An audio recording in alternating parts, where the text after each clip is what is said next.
Well, thank you very much, Jerry. I appreciate it. And I am beyond honored to be here with my old friends and with some new friends that I'm meeting today. For those of you who I have not had a chance to chat with, who are about to embark on your career, I would like to talk with you. And after I speak today about a number of different topics, the one thing I learned as a professor of music industry at the University of Southern California is the mind can only absorb what the seat can withstand. And this is a lesson you learn from students, and you learn many lessons from students, not the least of which is that they want to participate in the discussion. So today, let's just cover a couple of areas real quickly. And before we're done, which will be quick, because if I have to, being an ex-disc jockey, I can talk very fast. But I just want to tell you that this is a wonderful time to be embarking on your career, because we have seen a number of different ages in television and in communications. Radio, when it first came about. Some people in our audience today could tell you firsthand about these eras where you sat around and listened to a radio, if that's as amazing as it may sound. And when television came along, families sat around and they listened to TV. And when people read newspapers. And I don't think it really matters how we communicate, but we are communicators. And the future is a digital future. And I think that this is the time. I wish I could be 21 again, and I mean it, to have the opportunities that you have ahead of you. All I ever wanted to do was be in broadcasting. I lived in Springfield, and I listened to the radio all the time. I had a transistor radio, and I always had a thing in my ear so I could hear it, one not very high-tech thing. It was so bad, I had a neighbor who told my father, he said, you know, I'm sorry to hear, how long has your son been deaf? And he said, oh, no, he's not deaf, he's just listening to the radio. Well, it was a passion.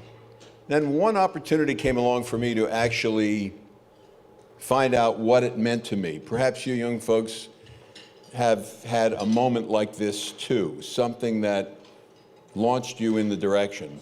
But this young gentleman over here, Uncle Bill, I just wrote to the station and I asked could I come by and see him do his show. And of course, he is a gracious man who said absolutely.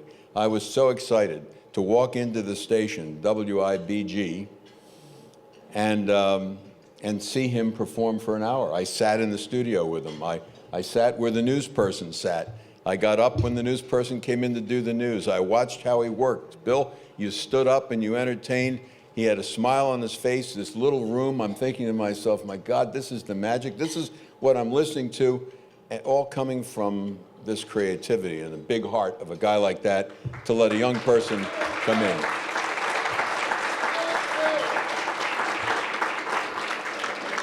So that did it. So I went to my father and I said, I want to be a disc jockey. He said, well, he says, you're going to college first. I said, well, disc jockeys don't need to go to college. And he said, this one does. He was an old Italian man, and I think he was born old Italian. Being Italian, I kind of have that. Was there ever a time when he wasn't? He had that mindset. So he let me go to Temple. And I couldn't have gone anywhere else.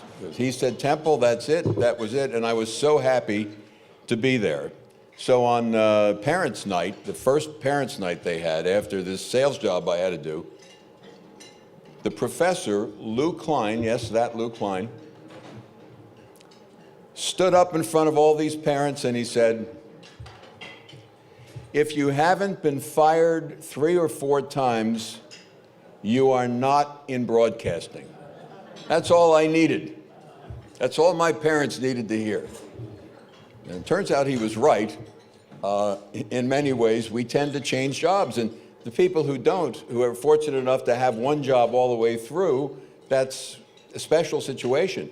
And for those of you embarking on your career, and you're my focus here today, you're going to do many things. You don't have to do one thing. That's one of the gifts that you have been given. So, for me, I did TV news, I did radio news. I was a booth announcer at Channel 6. Yes, they were desperate. And I published a publication called Inside Radio. I was a program director in this city. It goes on and on with all the things that are related to the media industry, not the least of which was eventually becoming a professor of music industry at the University of Southern California. So here's what I want to tell you. Just for a second, grant me this. If a Martian landed right out there, right now, the radio salesperson would get up and run out because the Martian's looking to buy spots. The radio person would get up and go out and greet the Martians. Let's assume, just for the sake of discussion, that a flying saucer happened to land. I have an imagination. The saucer's landing right over there. The radio guy runs right out. And he says, you got to buy radio. It's not that expensive. We have reach. And you're staring the Martian in the face. The Martian's looking at him and saying, I'm not too sure. I'll throw in 100 bonus spots. Not too sure yet. We'll give you a promotion. We're going to give away $10,000. Well, then the television rep, she walks up and she says, I can give you the audio. I can give you the video. And it's really not all that expensive, and I can put your face in the commercial. We do it all the time with car dealers. What do you think of that? But just before they have an opportunity to answer, the newspaper rep goes up and says, forget this garbage. You listen, you see, it's there, it's gone. I got something here, it's printed, it's passed around, it's substantial. You can have it in your hand. And I can give you a very, very accretive price. Just before these Martians are making a decision, the digital rep walks up and says, I'll tell you what I can do. I can give you radio. I can give you television. I can give you print. I can give you everything you want right here on my phone. I just heard information the other day that that Apple has determined that we unlock our phones 20 times an hour. 20 times an hour. That's amazing. I think I could make that sale based on that thing that I heard the other day. You see, because it's now today about I can hear it, I can see it, I can read it, and there's social media, which, as far as I'm concerned, is the internet revolution. I don't know what everyone talks about the internet, you know, the internet revolution came along, everything changed, these kids have ruined everything, we used to have television, we used to have radio. That's not the revolution that I'm seeing. The revolution is social media. The fact that we can connect, promote, become part of the process. So it's not just one or the other. Today, if you're going to be in broadcasting, you have to be everywhere.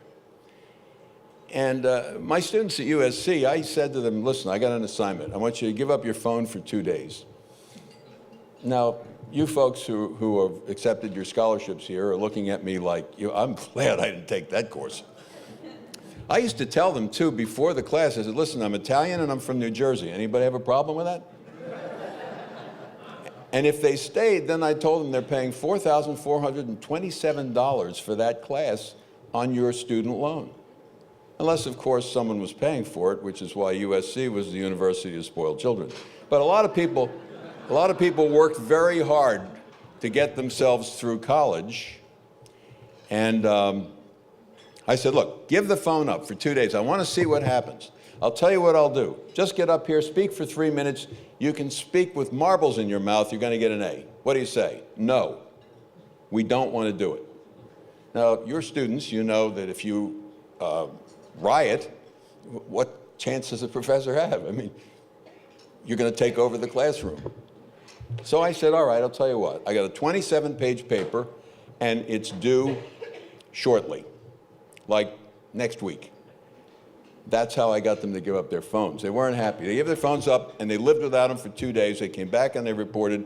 Some people said, I missed having something in my hand.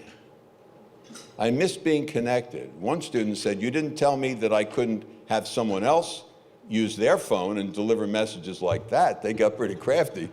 I said, that's fine. But the message we have today is that we are competing now with the most powerful force that has ever existed in the communications business, and it's our mobile devices. And the same critical elements that made broadcasting as effective as it was many, many years ago and decades ago still are the key elements that we need going forward. In other words, the technology has changed, the way we use it has changed, but some things have not changed. For example, real personalities. You notice I didn't just say personalities, I said real personalities, authentic personalities, because that's what we had. In the history of the communications business, in this room, we have more personalities. There's still personalities. They're on the air when they're eating. But that's something that transfers on into the next generation. Attachment to the community. One of the things people don't like about radio and some television today is that they're not attached to the community. That used to be important, and it is important in social situations. Being entertaining and informative and timely and creative and able to communicate succinctly. All of these things were important back in the day. They're going to be important in the future as well in different platforms. Broadcasting's evolving. We have streaming now, not necessarily music radio, streaming, Pandora, Spotify, and many, many others. I always say that music used to be the meal, the dinner, the main attraction. And now it's a condiment for a mobile device. Music discovery is important, but you can't tell it to radio stations because the audiences that are 18 to 34, which are millennials, they want to discover music. Why? Because they've been discovering music. You know, Uncle Bill, back in the day when I came to visit you, there was a top 99. There were 99 songs played on the radio. That's unheard of. I mean, 99 songs. In radio today, if you get 30 songs played over and over again, you're fortunate or not so fortunate. Twitter is the all-news format of today. We don't have to give us 22 minutes and we'll give you the world. Give me 22 seconds and I'll get it all on Twitter because Twitter is the news. You see how all that's changing? Podcasting instead of talk radio. Talk radio, political talk was great in its day for radio, but only older audiences really care about that today.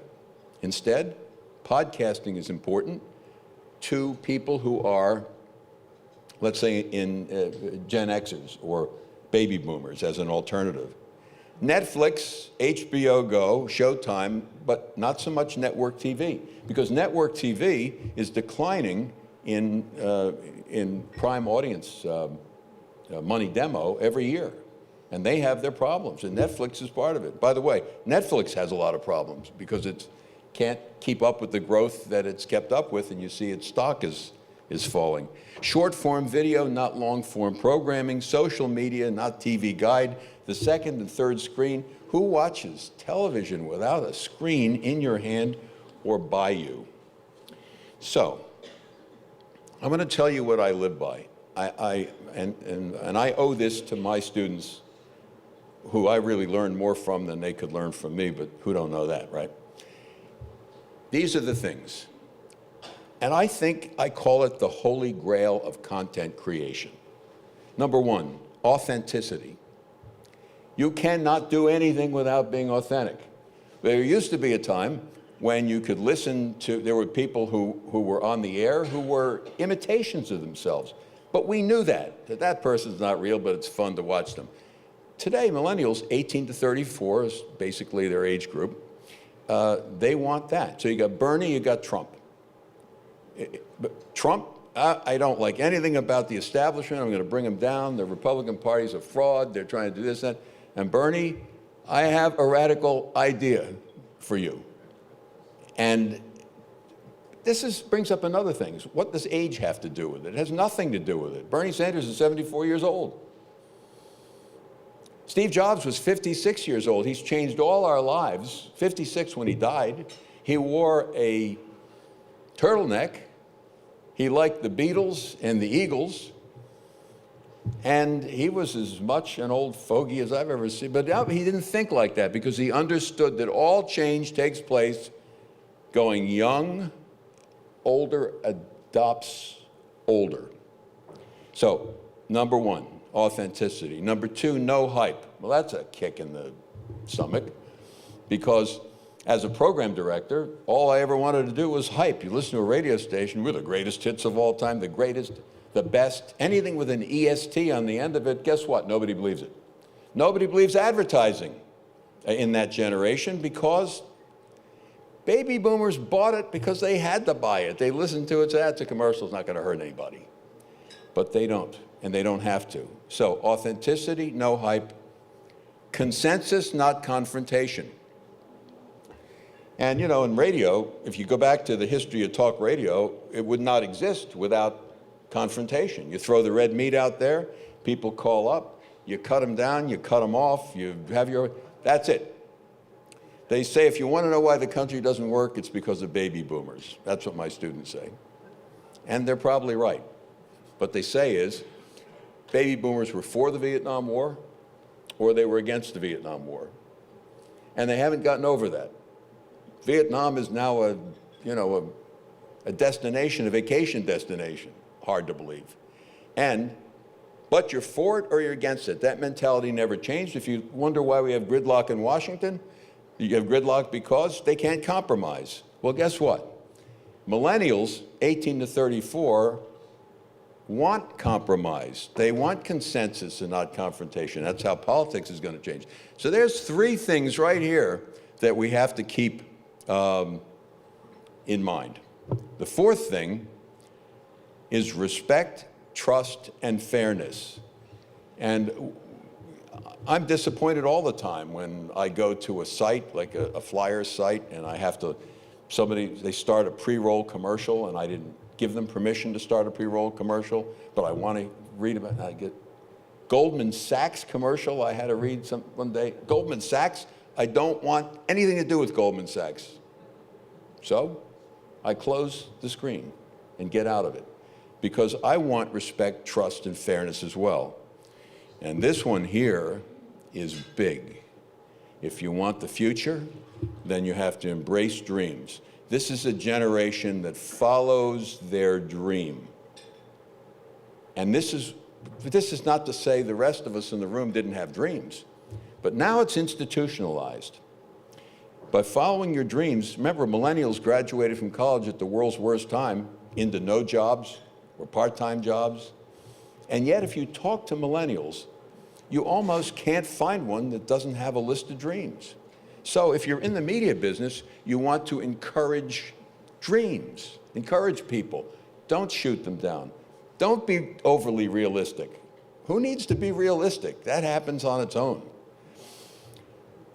And there's an interesting one that, I do generational media, and one of the interesting things you discover is generation that's under millennials, younger than millennials, especially among the boys, they want to be known as fun to be with. And yet, when we entertained, we wanted to entertain by having fun on the air. We wanted people to kind of have it rub off on everyone else when we were having fun. Now we're going to have to rethink that as we engage people, because what we want to do is we want to get them to feel like they're having fun. And then, of course, being open to diversity. Open to diversity. And that's something that we never really thought about in this business, because in a lot of ways, the communication business was diverse. But this is something that is really important to audiences today. Diversity of ideas, diversity of those you work with, the people you see, are they all the same? Are they different? Do they have different ideas? Is there different content creation?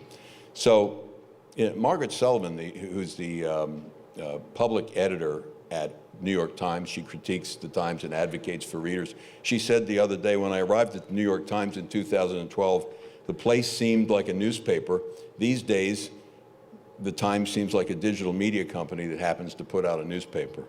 The user-generated content is going to be important in the future, because what we know is that people want to be part of it. They want to be the program director of your station. They want to be producing the video, the audio, and other things. And social media is the revolution, not the internet. So to be a broadcaster is not about one thing that you say or you do. Maya Angelou said this, and I think this is the best advice I can give you in one line. I've learned that people will forget what you said, people will forget what you did, but people will never forget how you made them feel. So, at the most exciting time ever, go out and make audiences feel. Thank you very much.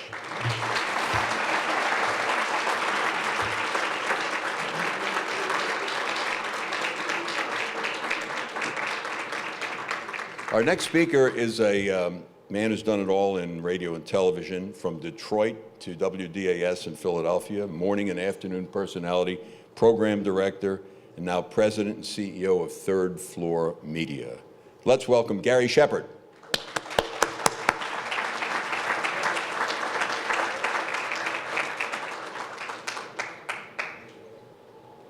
Thank you so much. You spoke about diversity for a minute there. I thought this looked like the Academy Awards this year, but I'll let that sink in. Almost, not quite. Good afternoon to everyone here, all the Broadcast Pioneer members and supporters, parents and guardians, to Jerry Wilkinson, the man behind the Broadcast Pioneers, and a special good afternoon to all of the scholarship recipients. Good job. You deserve a special round of applause.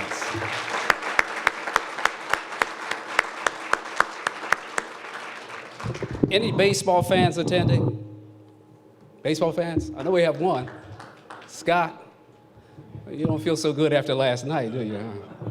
Phillies got trounced, man, what, 11-1? It happens. What's their record now, 6-9 or something like that? All I know is we used to win every ratings book at Channel 6, and that's not my word. There you go. You know, my wife and I saw that there was a game going on. We came in from Detroit last night, as a matter of fact. And there was a game going on, and then I saw on television what was really going on. So at least we can claim the Villanova Wildcats, huh? Baseball, America's pastime, you know, which reminds me of a story, and Scott, you probably heard this before. Two old men had been best friends for years. They both lived to be in their early 90s when one of them suddenly falls deathly ill. His friend comes to visit him on his deathbed, and they're reminiscing about their long friendship. The friend says, "Listen, when you die, do me a favor. I want to know if there's baseball in heaven." Well, the dying man responds, "Well, we've been friends for a long time, so yes, I'll do that for you." Then he dies. A few days later, the surviving friend is sleeping when he hears his friend's voice. "I've got some good news and some bad news. The good news is there is baseball in heaven." Well, his friend says, "What's the bad news?" "You're pitching tomorrow night."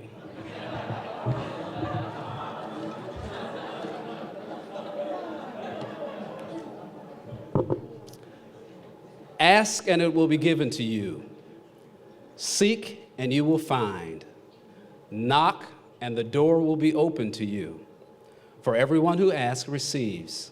The one who seeks finds, and the one who knocks, the door will be opened. So in everything, do to others what you have done and what you like to have them do to you. This sums up the law and the prophets. Anyone recognize those words? Anyone? From the Bible, right? It's Matthew 7, verses 7 and 8, and verse 12. Now, when Jerry asked me to speak here a few weeks ago, I had no idea what I was going to talk about, what I was going to say. He said, say something that might be of some inspiration to the scholarship recipients in the audience. So I thought, well, maybe I'll share my story. You think that'll help? And it's a lot like the previous speaker you just heard. I've been asked that often. How did you get into broadcasting? Well, I've been a drummer and musician for a long, long time. I started playing drums in the 7th grade. I sang with a couple of singing groups and in and around Detroit. I mean, that's basically what you had to do. We had a group called the 5 Temps. One of our managers was a DJ. His name was Rockin' Robbie D. Rockin' Robbie D had a rap, say, hey, Foxy Melmo, this is me, Rockin' Robbie D, here on the scene with the record machine. He did his rap, and it was a long rap, but I memorized it. So I went to visit him at the radio station one evening, and I said, hey, Robbie, listen to this. Say, hey, Foxy Melmo, this is me, Rockin' Robbie D, here on the scene with the record machine. Robbie said, oh, wait a minute. He called the engineer in, set up a microphone. He said, now, when I point to you, you do that same thing. The record faded out. He pointed to me. Say, hey, Foxy Bobby, this is me, Rockin' Robbie. I was in my world. I ended. He went straight to commercial, looked at me and said, nobody ever knew the difference. So I graduated from high school.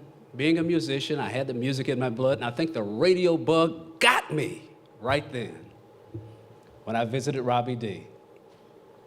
I went for medical technology in college at Western Michigan University in Kalamazoo, Michigan. Those 8 o'clock in the morning labs didn't agree with me because I was not a morning person. I met someone who was majoring in radio and television broadcasting, never knew the major existed. I thought about my, say, hey, Foxy Bobby, this is me, Rockin' Robbie D. I said, I think I'd like to switch to that. So I switched my major to radio and TV broadcasting.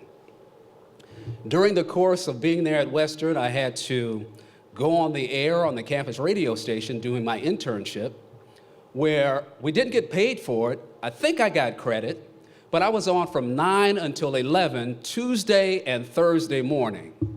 Now think about it. On the radio, campus radio station, 9 to 11, Tuesday and Thursday morning. Where is everybody? In class, right? So I talked to my advisors, I talked to people who ran the radio station, and I asked them and convinced them to give me the shift from 12 to 4 on Saturday afternoon. So that worked out. I was the Shep Mo Super Soul-In. I played all Motown because back in those days, Motown was really, really big. So I got an opportunity to do that.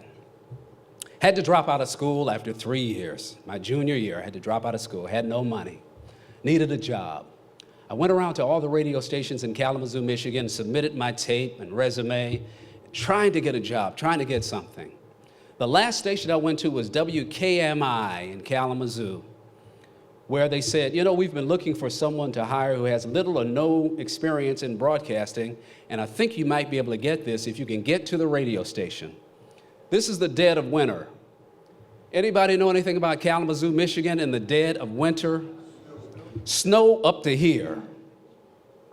I didn't have a car, so I caught the bus that didn't go to the radio station. I caught it to the end of the line and had to walk the rest of the way with snow up to here after they had plowed it to the radio station. They hired me on as a trainee. I was in the news department. Mark McGuire was my news director. He hired me on. But they wouldn't let me go on the air. They said I sounded too ethnic. Could have turned me around, right? How many of you would have walked away? You sound too ethnic, you can't go on the air. I went into the production studio, I recorded myself every day. I took my dictionary in with me, took my news copy after I had done my beat, because I used to cover press conferences and city council meetings and all that. Recorded myself every day, every day, every day. And then finally they said, okay, you're ready, you can go on the air. Went on. It was only a part-time job, but I needed a full-time job. So I left Kalamazoo, and by the way, I'd have gone back to school. I graduated summa cum laude from Cabrini College.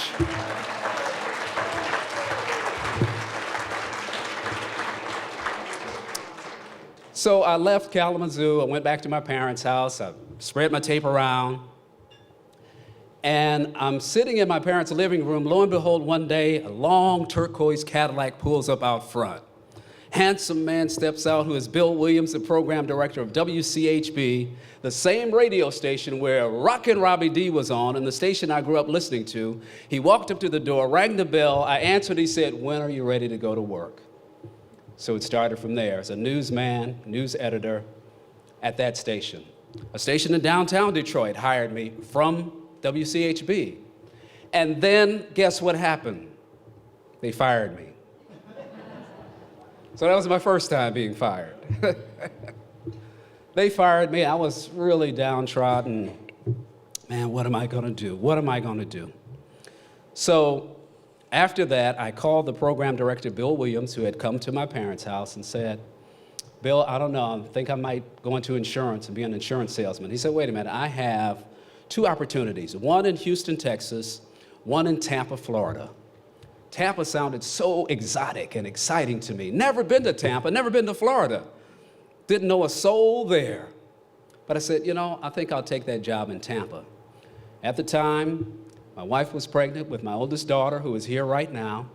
We loaded up everything we could load into a Volkswagen, drove to Tampa, not knowing a soul, lived in a motel for a little while, and then the radio station, which was fairly new, had an apartment in it. So what I ended up doing was, and it was a daytimer. I mean, I'm kind of talking to the old broadcast pioneers here. They knew what I mean by daytimer. It was a radio station that signed on in the morning at sunup, and it signed off at sundown. And this was in the South. So I ended up at that station being the morning man, being the newsman for the guy who followed me. At night, I was the janitor to clean the station up. I scrubbed the toilets. I scrubbed the floors, I cut the grass, I emptied the trash, did all that, saved up my money, and bought a house. But after that, I became the program director of that radio station after about 2 years. Got the call from Detroit to move back. When are you ready? I said, I'm ready right now. Moved back to Detroit as a radio personality, was there for about another 2 years. Then I got a call from Joe Butterball Tamburo.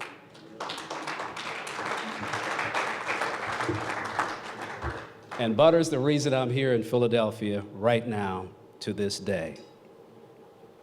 Seek, and you will find. Knock, and the door will be open. You know, I think the lesson I learned from all of that is to be persistent. Continue to knock on the door with faith and belief. You know, faith is kind of like the wind. You can't see it, but it's there. And unlike the wind, which we can't control, you can exercise your faith and belief. So you do the works, you hone your skills, and you can achieve whatever you believe that you want to do. Now, just as you believe that you could win this scholarship here today, scholarship recipients, you did the work, right? You did what had to be done, and you obtained that scholarship. So keep on doing that work. Now, one more thing I'd like to keep in mind, because I do have to run. We're searching, our church is searching for a property, so we have to go on that search this afternoon. But one more thing that I'd like for you to keep in mind along that journey: to whom much is given, much is required. So just like somebody told you about this, make sure you tell someone else. Reach out to others. And as we go along, and as I come back to the next luncheon, Jerry, you talked about diversity. Let's see a little bit more, okay? I'll let you ponder all that, and thank you so much for having me here today. God bless you all.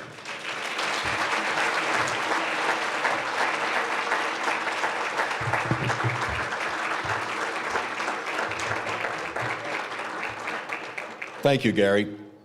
Our next speaker, he's a 13-time Emmy Award-winning consumer reporter, featured reporter for CBS 3 and the CW Philly since 2004. His background includes working for CNBC and WWOR in New York. He initiated a phone bank to raise money after Hurricane Katrina. That would be $1 million in 2 days. Did the same thing for the Haitian earthquake victims, $500,000 in a short period of time.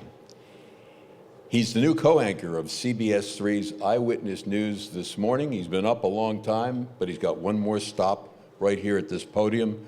Will you welcome Jim Donovan?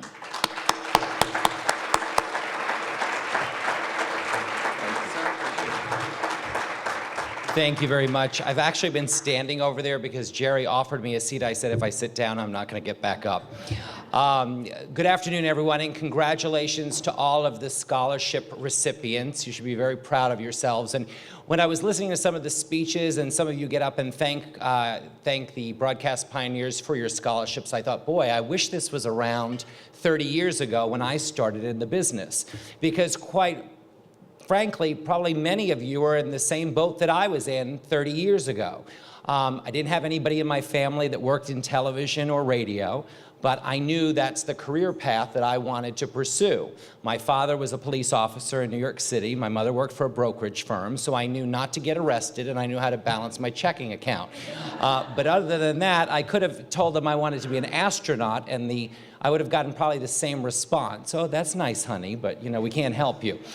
So, and I've been very fortunate because over the past 30 years, I've just kind of stumbled along in my career. I think I have a guardian angel looking over my shoulder at all times, and I've been very fortunate for the successes that I've received. So, as was mentioned earlier, I am from New York, originally from New York City, born in Brooklyn, raised on Staten Island.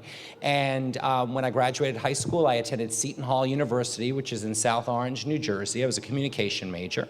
And I chose that one school because my science teacher's daughter went there, and she was a communications major. That's pretty much all the research I did to pick my college of choice.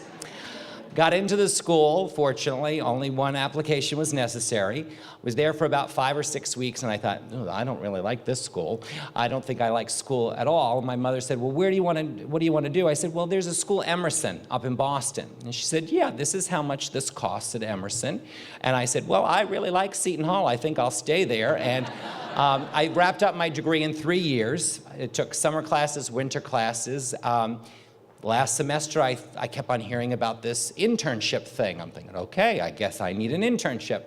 Applied for one internship, WOR at the time, up in Secaucus, New Jersey.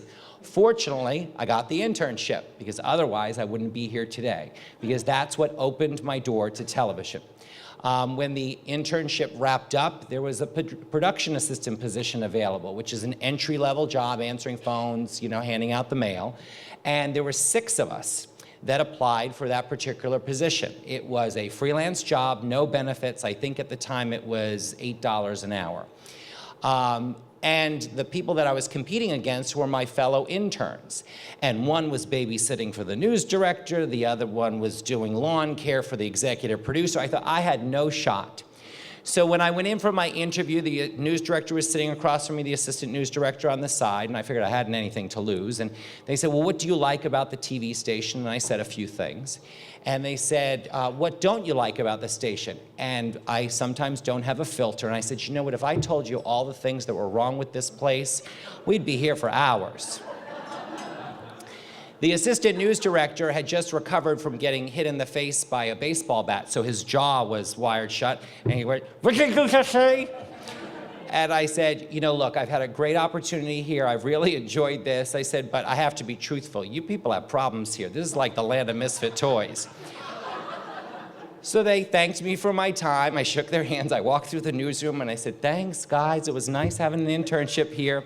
Well, the next day the phone rings and it's the assistant news director offering me the job.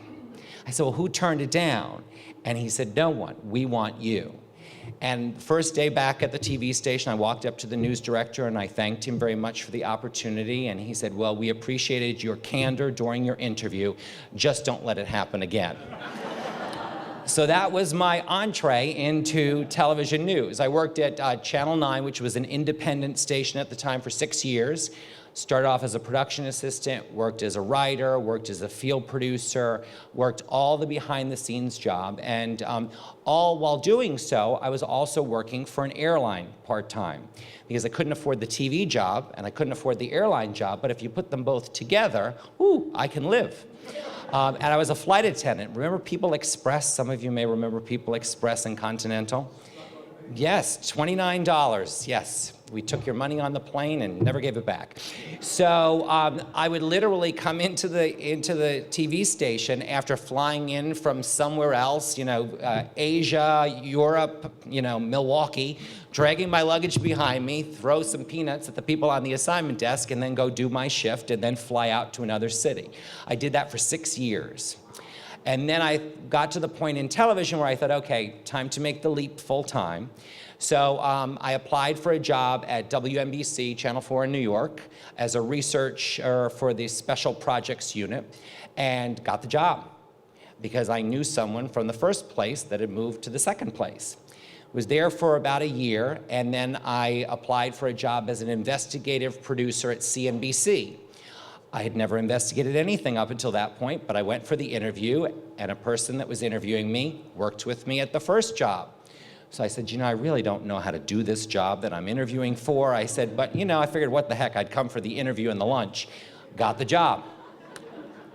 Now, all along, I was working behind the scenes, but I always had on-air aspirations to work as a reporter. And my one of my first managers had told me, look, you just will never be on TV. You're fine behind the scenes, but just, you need to stop this whole pipe dream about being on television. And I remember just looking at him thinking, oh, okay, thank you very much for that advice, and then just kind of like throwing it out the window. So I'm at CNBC one day, and they knew that eventually I wanted to do on-air work, and one of our reporters, I could hear him screaming inside one of the manager's offices, and comes out, slams the door, and he storms off. And one of the bosses came out and said, didn't you want to be on air? I said, yes. He's like, you're the new reporter for the show. My colleague had impersonated a Secret Service agent at a Secret Service convention. So he had been let go that morning, and I was the new reporter. Yep, so you just never know when opportunity is gonna come your way. I worked on a show called Steals and Deals, which no longer exists, but it was a CNBC show. Janice Lieberman, who currently works for the Today Show as a correspondent, was our anchor. And the funny thing was, there were 8 female anchors and reporters on the show, and I was the only guy. And I was assigned the Good Housekeeping segments. Because none of the women would take it. I'm like, I'll test toaster ovens. I don't care. I'm going to be on TV. Well, the interesting thing about it was the pieces were then sent out all across the country at all of the NBC stations all over the place. So I got more airtime than anybody else because I was willing to do all of the product testing segments. Several years into this, I got advance notice that our show was going to be canceled. Those of you in the pioneers, Peggy Giordano, who used to produce at KYW, she was one of our bosses at CNBC, and she brought me in her office one day and she says, I'm not supposed to tell you this, but your show's going down the tubes. They're pulling the plug. You need to start looking because they're not going to absorb everyone into the network. And I thought, okay. So I sent out some audition tapes, and I got a job offer from a station in Greensboro, High Point, Winston-Salem, North Carolina. Now you have to realize at this point, I'd lived all my entire life in New York City. Sold my house, packed up the U-Haul, and drove down to North Kakalaki. The first weekend, I sat in my apartment and cried. Now, I don't know if it's because I was living in North Carolina or was also the same weekend Princess Diana passed away, so I wasn't sure which was the thing, but stayed there for 3 years as their investigative reporter, stuck out like a sore thumb. I would show up at people's homes that are like, y'all that Yankee? I'm like, yes, I am, but I'm here to get you a new washing machine. Was at the station for 3 years. A station in Columbus, Ohio came calling.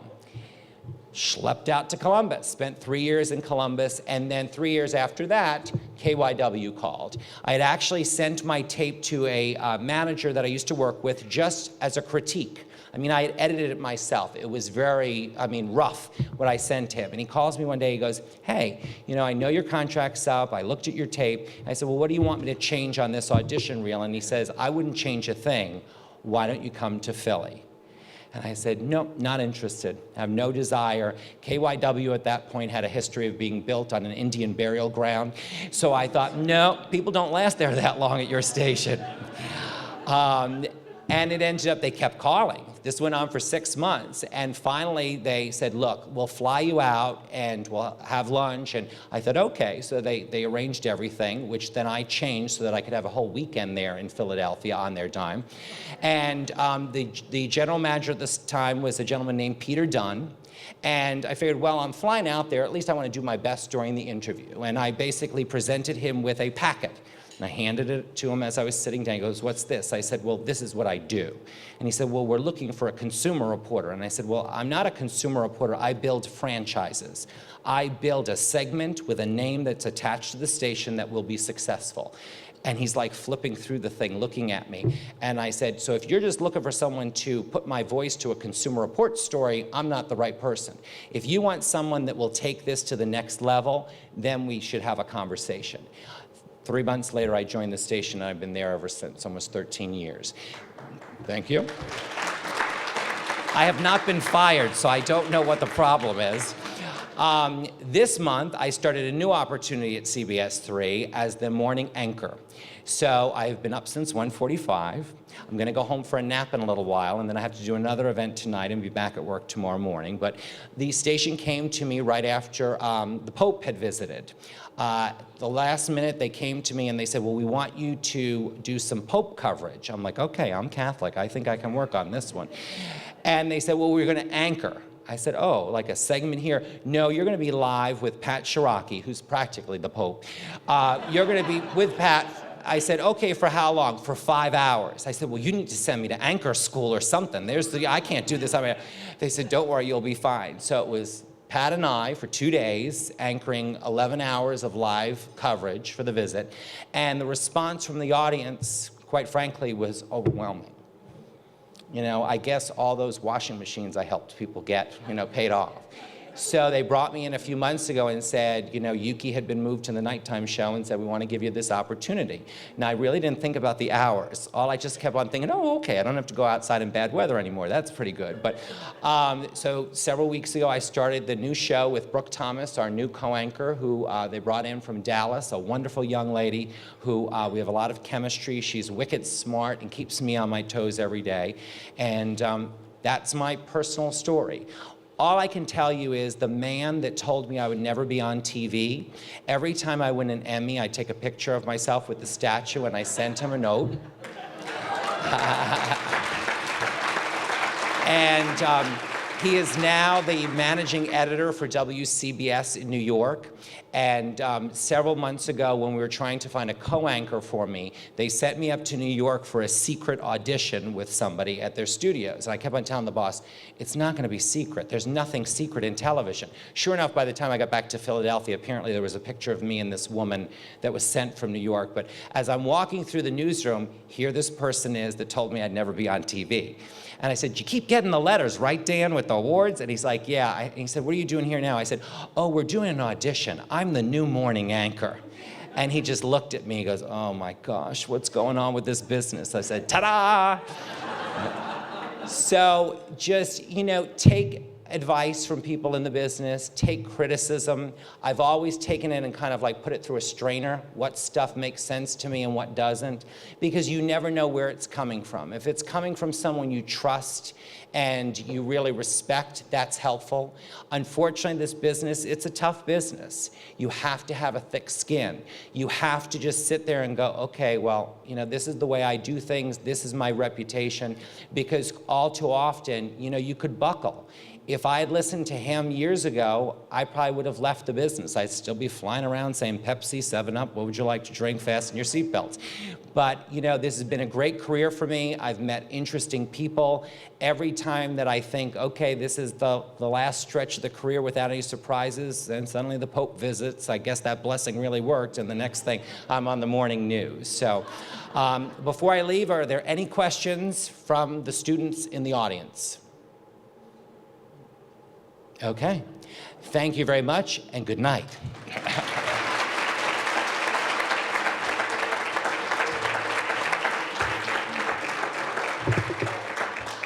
Thank you very much. Next speaker was known as the mayor of the morning in South Jersey for over 20 years. And it's not easy to be a mayor, not removed from office these days, but you can do it in radio if you do the right things. He's considered the Rush Limbaugh of the Jersey Shore, inducted in the Broadcast Pioneers Hall of Fame in 2015. Our next speaker is Harry Hurley.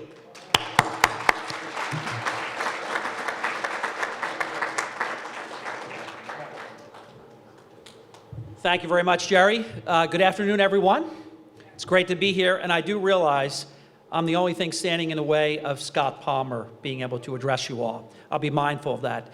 About 2 years ago at a Broadcast Pioneers event, I hearkened back to a very good friend of mine, superintendent of public schools with about 30 years of experience, and he told me about 25 years ago, he said, follow the principles of the 3 B's, and you will be successful all the days of your life. Anyone ever hear about the 3 B's? The 3 B's are be brief, be brilliant, be gone. Whenever you're speaking, say what you need to say and waste no words. I was looking around the room after hearing all the great speakers that have presented so far, and I counted about 2,000 years of broadcasting experience here today. 2,000 years. There's 450 just at this table. It's incredible. I mean, a round of applause for the experience that's in this room. And then the beauty of the greatest country ever conceived, the United States of America. This is the meeting every year, the luncheon and the banquet that I love. We have the privilege, because of the job that I'm blessed to sign on each day and do for a little over 4 hours a day.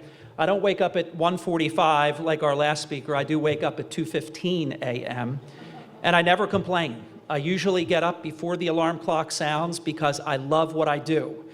My job gives me the opportunity to help people. We've had a situation over the past 25 years, I could recount dozens, hundreds of stories. How about this one? How about a child who's about 9 years old and he has to crawl on the floor because he has a terminal disease? This was going on for way too long. It only went on for one more day after I found out about it. And I'm not taking credit for it. I'm the vehicle, the community, and everybody here in your community, it's the same thing. When there is a need, good people step up.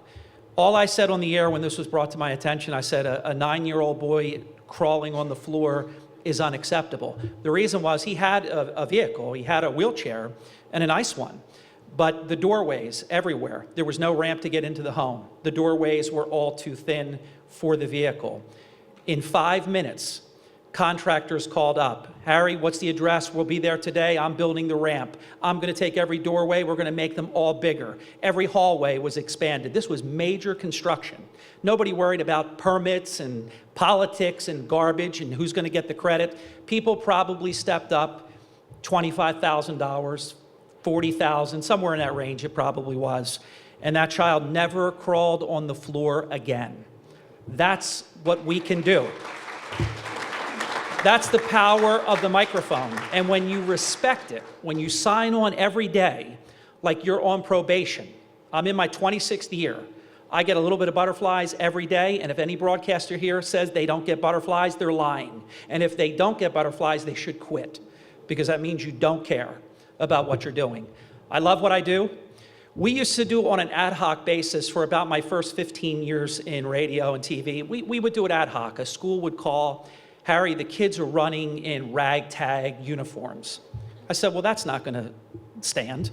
We're going to take care of that today. So we would then sponsor and have people that would call in, and they would contribute thousands of dollars So within a week's time, because great printers and uniform makers and everybody would step up, all of a sudden that high school, the boys and girls team, track and cross country, they're running in beautiful uniforms with their team logo and sweatsuits and everything.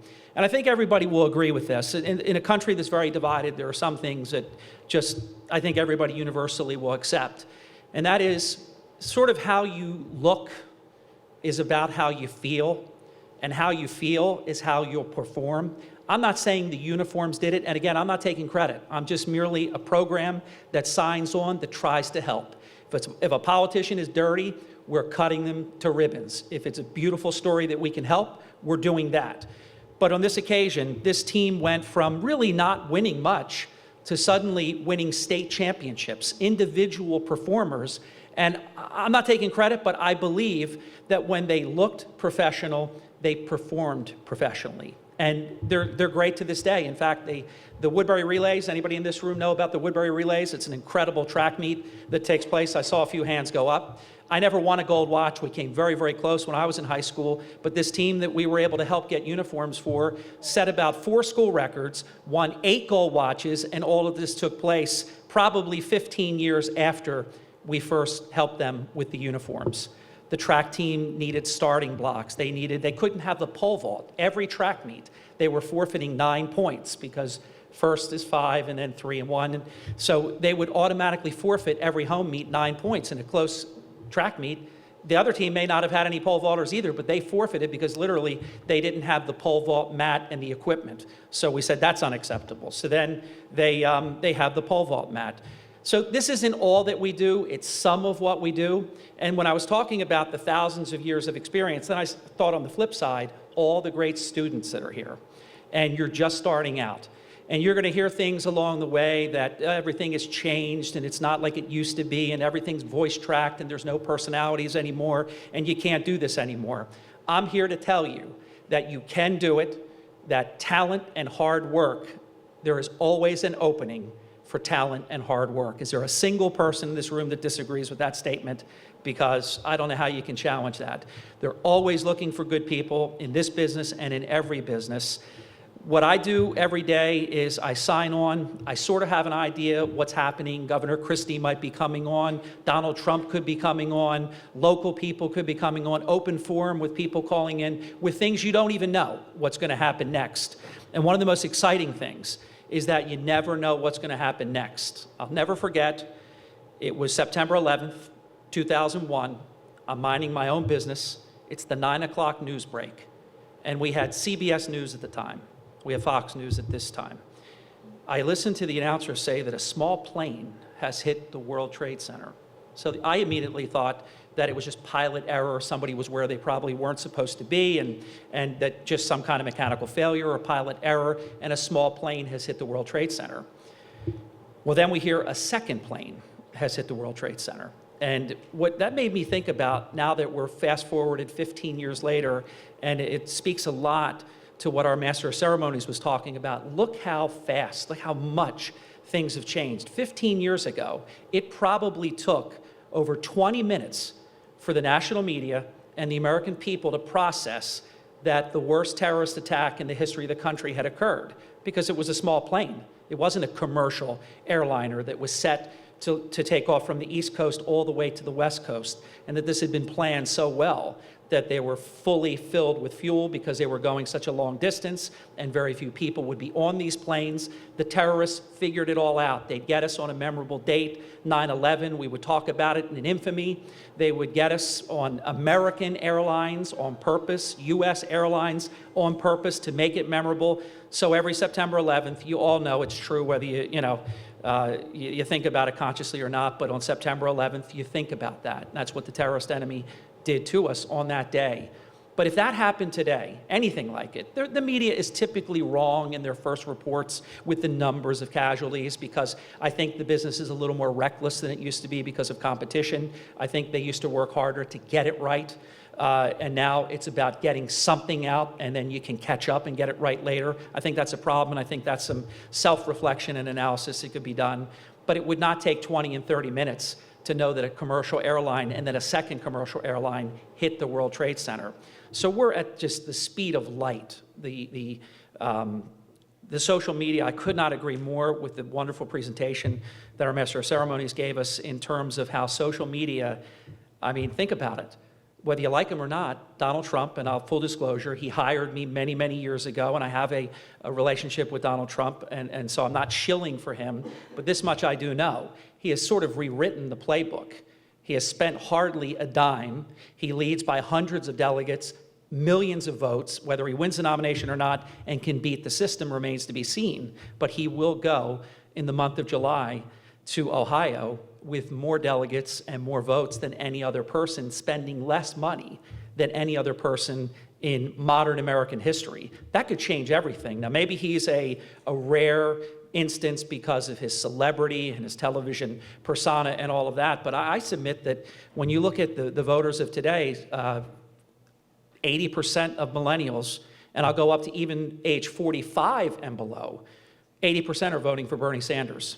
So as our Master of Ceremonies said, it's not age, it's they see a message and folks gravitate towards a message, and even if they don't agree with that message, I think people are angry at the present government, they're angry at the current system, and perhaps this is the election where we see some things that we've never seen before in our lifetime. It should be very interesting to watch. This much I do know, and I'll conclude with this. To the students, one of the things that I just get the most joy out of, every year, I mentioned we did an ad hoc fundraising capacity for about 15 years. That didn't seem to be enough. I wanted to really formalize it. So we started the Early in the Morning Charity, and we registered like you should with the IRS, the federal government, New Jersey Charitable Registration Act, and all these requirements, and we became very, very official with it. And we became very focused in our fundraising efforts because there are so many needs. We've emerged from a great recession that many people, if you ask them right now in the Northeast, still feel, and especially in the southern portion of my state, still feel like we've not come out of the Great Recession. So there isn't, I can tell you this, in the last 9 years that we've had our charity, we have seen amazing contributors that have turned into recipients of the grants that we award each year. That's how fast the script can flip. But to all the students, don't listen to any negative information. I don't think any came out from here today. So this is not a hidden remark about anything that's been said before me. Don't let anyone tell you you can't do it. Work hard, dream, go for the gold. Opportunities are there. You're gonna find, it might not be the first time, but you're gonna find exactly what you're supposed to be doing. Some people start behind the microphone, and then they wind up on the other side, or behind the camera, and then they wind up on the other side. You know, we've seen it here in the Delaware Valley where people behind the scenes have become amazing personalities in front of the camera.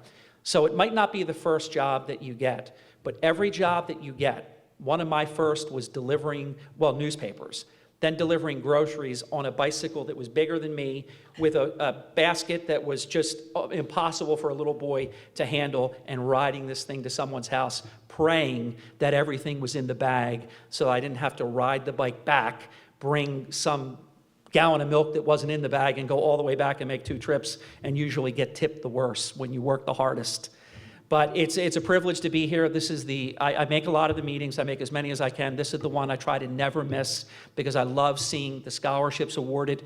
We're very proud to give one away each year, and we give another scholarship away in another portion of the state. I'm very proud of our Stockton University recipient today who's working very, very hard. And I think it's the story that a lot of the people that you saw receive their $1,000 scholarship today, they almost all have 4.0 GPA. It's incredible. I was nowhere near that.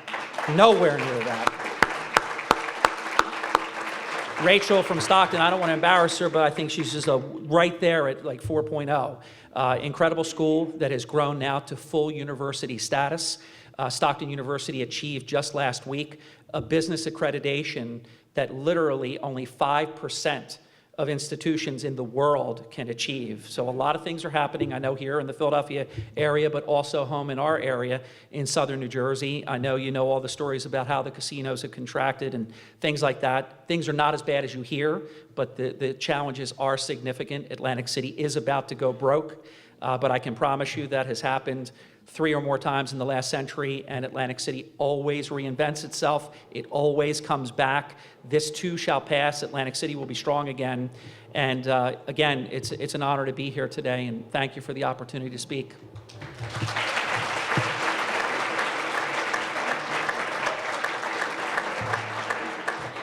Thank you very much. Our cleanup hitter followed his dreams from small markets in the South to Action News here in Philadelphia. Over 20 years at Channel 6 doing sports and news. Now he's the Phillies Public Affairs Director and a 2015 inductee into the Broadcast Pioneers Hall of Fame. How about a nice round of applause for Scott Palmer?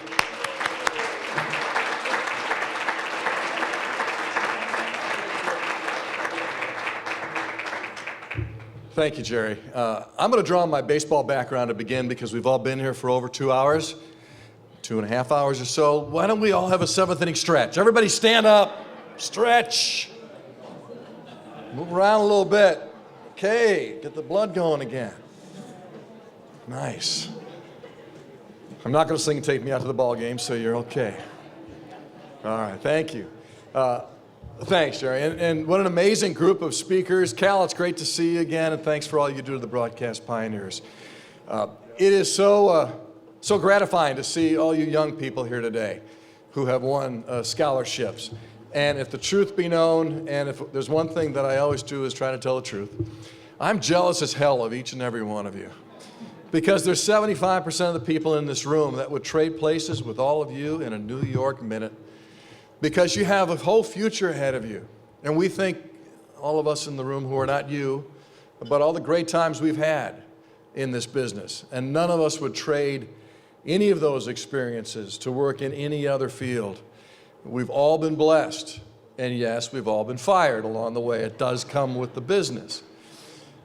But there's one thing that people always ask me, and it's the same thing wherever I go if I haven't seen the person for a while. Do you miss broadcasting? Well, when I first went to the Phillies, I said, no, I got a new job. It's great. I love baseball, and I do. And it's a great place to work. Even when you get your brains beat out 11-1, it's a great place to work. But I think I lied, because I really do miss broadcasting. I do a little bit of it still. I do our pregame show on Sundays. It's called Behind the Pinstripes, and it airs a half hour before our Sunday games. And I do broadcasting from Clearwater. I do 1 or 2 stories every day on the internet on Phillies.com. But it leaves me wanting more. It really does. I miss that part of it, and I miss the people involved in broadcasting. I have a great group of friends and colleagues in the front office of the Phillies that I enjoy going to work with every day. But there's something about show people, isn't there? There really is. There is no business like the business that all of you hope to get in. And I know what you're thinking right now. How am I ever going to break in? How am I ever going to get a job? Well, all of us, the great speakers who preceded me, all pretty much said the same thing. It's not easy, and it's tougher now than it ever was before, but it's also easier in a way because there's more broadcast outlets than there ever have been before. But you just can't accept that you're not going to work in the business. When I graduated from college, back when the world was, and television was in black and white, in 1971 from Western Illinois University, I sent out 64 resumes to small and medium market stations in the Midwest. 3 stations bothered to even return a correspondence. 2 of them said no thank you, and 1 actually offered me a job to run the audio board in Rockford, Illinois at $1.80 an hour. How could I pass that up? Believe it or not, I would not have passed that up, except I had another offer, not a better offer. It was during Vietnam, and I was lottery number 7 in the first draft lottery. Hopefully you guys will never face a draft lottery. It's the only thing I've ever won, by the way, and it wasn't something that I wanted to win. So Uncle Sam was there saying, come on, you're going to come and wear our country's uniform. And I enlisted in the Navy, became an air traffic controller, later a public affairs officer. But the best thing happened to me, always try to make the best of any circumstances you're in. That's another key as you go through life. But the best thing that ever happened to me is that the war was over, President Carter downsized the military, and there was a program called Project Transition. Project Transition allowed, as they tried to downsize, anyone in their final 3 months to go to work at a civilian job, and the military would continue to pay you, and the civilian job wouldn't have to pay you. Believe it or not, you can get a job in broadcasting if you work for free. I'm here to say that. I got a job in Jacksonville, Jacksonville, Florida, where I was stationed at the smallest station in the market, and got a chance actually to be on the air. It was a newsroom of, I think, 8 people. It was very small. But I kind of started moving up, went to Spartanburg, South Carolina, did news, Asheville, North Carolina did news, Birmingham, Alabama did sports, and really started to enjoy it, work with Bear Bryant, a football legend. And I was going to the Cotton Bowl, sick with about 104-degree fever with the flu, but you don't miss Alabama bowl games. So we're driving from Birmingham to Dallas. I get to Dallas, I'm sick as a dog, and one of the writers from Birmingham says, I'm really sorry to hear what happened to you. Well, that's before cell phones. You know, we didn't have any communication, so the first thing I said is my family okay? What's going on? Then he felt bad, and he said, you really should call your station. Well, from the time I left Birmingham till the time I got to Dallas, the station had been sold. We didn't even know it was for sale. So I called, and they said, well, we should meet as soon as you get back. Got back, and they said, the new owners have hired the news director who was on the air and the sports director from the #1 station down the street. You're out of a job. We can continue to pay you for your 3 months because that's what the contract says. And we'd really like you to help the guy who's going to take your place. He was my competitor. I mean, I'm a nice guy, but come on, seriously. But I also learned, my dad said, never burn any bridges. Another piece of really good advice. And they said, if you do this, we'll take your tape and it was a term called bicycle it around, right? Bicycle your tape all around the country, and they were a Frank Maggot station, so they're a Maggot station. Frank Maggot was a person who had a company, and they worked with each station and try to make them better, and they had a lot of stations. So I said, okay, deal. Just so happens, right time, right place, Channel 6 was looking for a sportscaster for a new 5 o'clock show. So I finished my 3 months, and I came to work at Channel 6, and I didn't have anything to do with this, but the guy who took my place got arrested for a cocaine ring with tough guy boxing. Can't say that I really felt real bad for him, but I'm a human being, so yeah, I did, I guess. And I came to Philadelphia and had a great career. I mean, I was so lucky to work at Channel 6, and the best advice I ever had was from a man named Jim O'Brien, who Steve and Diego, and I think Linda was here earlier, and some other folks here might remember, a real legend. And I was really concerned with how I said things and putting the right emphasis on the right, syllable.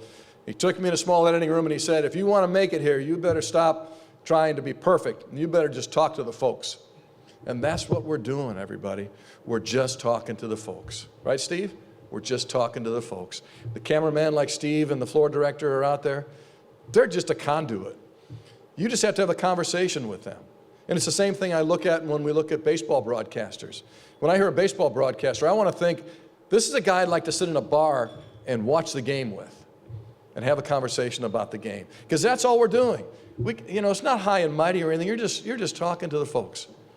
So just be yourself. Everybody who's spoken today, every one of the speakers, they all had one thing in common. They're all authentic. There's nothing phony about any of the people who spoke with you this morning, this afternoon. They're all authentic. They never changed who they were. You can't be anybody but who you are. You have to be authentic because the camera doesn't lie and the microphone, if you're in radio, doesn't lie. Be yourself. And if it doesn't work at one station, doesn't mean it's not going to work at another station. And again, being fired is part of the job. But after 25 years at Channel 6 and 35 years in broadcasting, I reached a point in my life where I didn't want to go and be at a television station when I woke up more than anything else I wanted to do in my whole life. I'd had that great experience for 35 years. I always wanted to be on television. And I thought, I'm shortchanging Channel 6, although I could have stayed there and collected a check, and I would have done a good job, but I wouldn't have had that passion that I hope all of you have for broadcasting. If you feel it here, this is where you feel it. Your head makes decisions, but follow your heart and your stomach, your gut, because that will lead you in the right direction. So I actually retired. I was at a position in my life, I was 56 years old, and both my kids were through college, and I could afford to do it. And I said, you know what, in this business, very rarely do you ever get a chance to leave on your own. I'm going to see what else is out there. So technically I retired, but I knew in the back of my mind there was one other passion I had in my life, and that was baseball. I love baseball. I used to run home from school, and I could see the Cubs in the afternoon because they played day games. And then I'd watch at 8 years old, I was watching local news. And then at night, I'd watch the White Sox as they played night games. So I had two passions in my life. And I said, I know some people over at the Phillies, and I knew Dave Montgomery a little bit, who I still think is one of the finest gentlemen and highest a man of character that I know he is, that I'll ever meet in my life. And he said, why don't you come on over? We don't really have a job for you, but let's see if you fit. Maybe we'll work something out. And he was so gracious that it just was a dream come true. And I've loved what I've done, just like I loved broadcasting. What do? I'm a hybrid. Director of Public Affairs, sure. But I MC news conferences. I take fans on trips with Greg Luzinski. I work with Phillies Vacations. I go to fantasy camp, where people who are over 30 years old pay much too much money to be sore for a week. But it's amazing because those people have love for the game, and it recharges me every winter I go down there because they really do love baseball. And my wife says, how can you go to fantasy camp? Your whole life has been a fantasy. And she's right.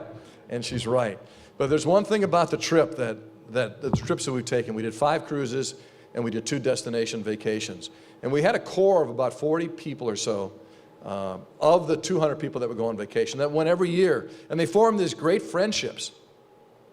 Some of these folks were pretty well-to-do. Some even had their own companies.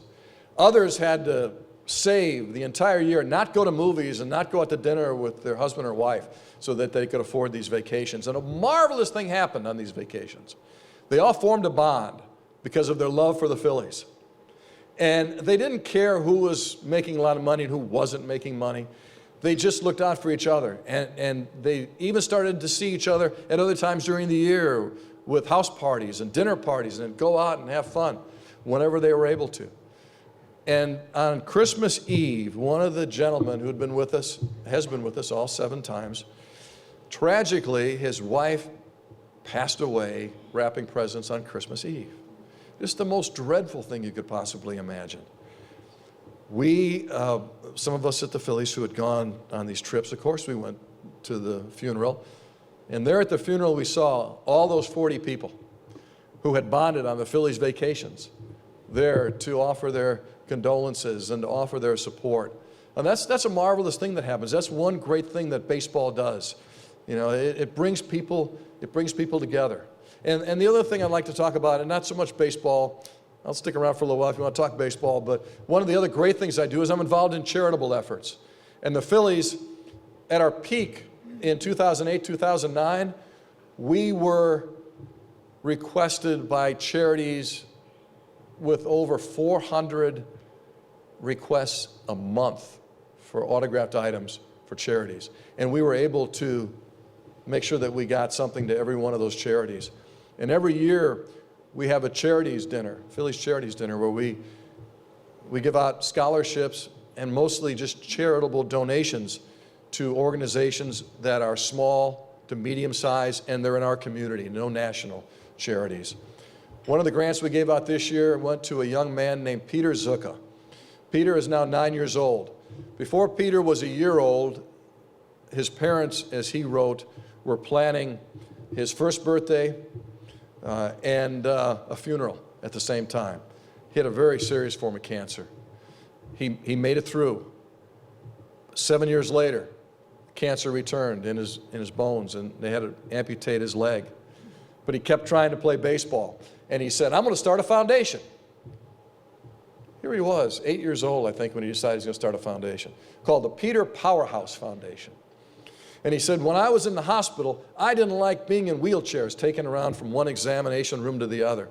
What I really liked was when I was a kid and I could ride in my little red wagon. So on his own, he decided, I'm going to raise money, and I'm going to buy little red wagons and give them to Children's Hospital and to Moore's Hospital so that the cancer patients and any other kids can have a wagon to go to one examination to another with. He wrote in the Jackie Robinson Breaking Barriers contest his thoughts, his dreams, his aspirations, and he was awarded a $10,000 scholarship. That's one of the great things that we can do at the Phillies that we are honored to be in a position of doing. Cal knows, I mean, Cal, you do more charity work than anybody in the world, I think, and my hat's off to you. But it is a wonderful occupation. I've been blessed to work in my two favorite passions, not occupations, passions, broadcasting and baseball. And now in baseball, the really nice thing is if you have a really good year, at the end of the season, they give you jewelry. So thank you very much. We're not very good right now. We hope to be better soon. Thanks for having me, and again, congratulations.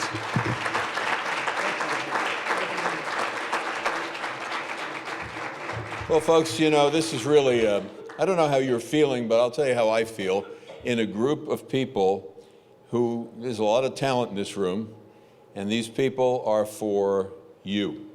They're identifying with you and the future that you have ahead of you. Just sharing some of the things along the way that'll probably happen, if they haven't happened already, to you.